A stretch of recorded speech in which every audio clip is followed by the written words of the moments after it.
Kelly Shaw, Rocky Mountain Sasquatch Organization.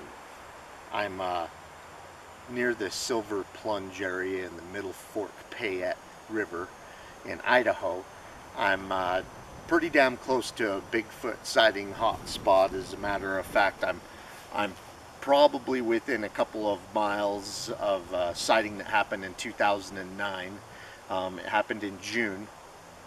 A guy and his wife were camping along the Middle Fork Payette River, and they went on a ride on their ATVs. Actually, his wife was driving the four-wheeler, and he was in the lead on his motorbike.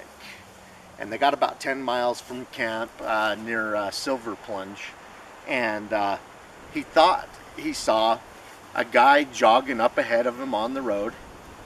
And then as he got closer, he realized it wasn't a guy. It was a large, hairy, muscular creature.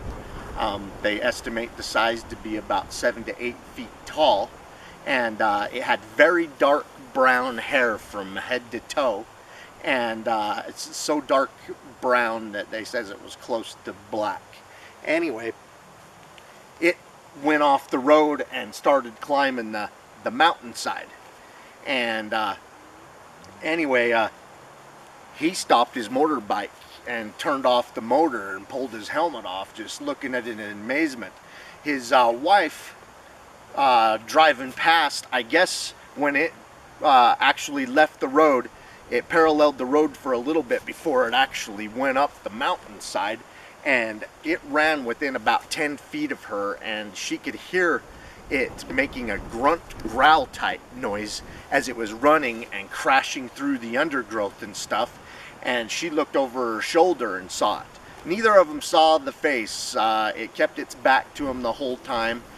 They couldn't give the details of whether it looked like a male or a female Bigfoot. But anyway, she pulled up to her husband, and he's looking at it in amazement, and they watched it disappear out of sight up the mountain side. And she's like, "Oh my God, did you see that?" And he goes, "Yeah, it was big, it was hairy, and it was fast." And anyway, they immediately drove back to the spot that it started climbing the mountainside, and they could see the impressions of the damage it did climbing the mountainside as fast as it could away from them. Both of them are convinced they saw a Bigfoot, no other animal, daytime sighting, just afternoon, and the woman got within about 10 feet of it.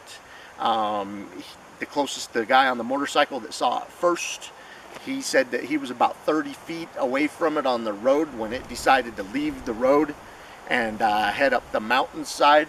Bigfoot sighting hotspot. Idaho's just full of Bigfoot sightings, especially these areas around the Payette River. I want to pick up the camera, show you guys around a little bit.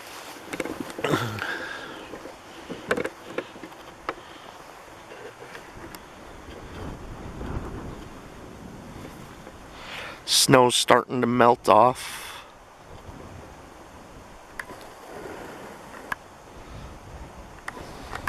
I'm just barely able to start getting to the Bigfoot spots that I want to get into. Freezing night last night. We camped out here in this area. It's been getting a lot warmer during the daytime.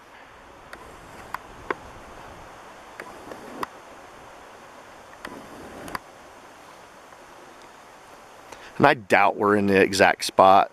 I know that we're within a couple of miles of where it happened, and you know, to me that's good enough to stop and do the sighting report. Alright, well, hope you enjoy these sighting reports. I really like to tell you guys why we're Bigfooting in certain locations. We visit Bigfoot sighting hotspots. We feel that's our best bet at getting a sighting for ourselves. Keep on watching. We're going to keep on squatching.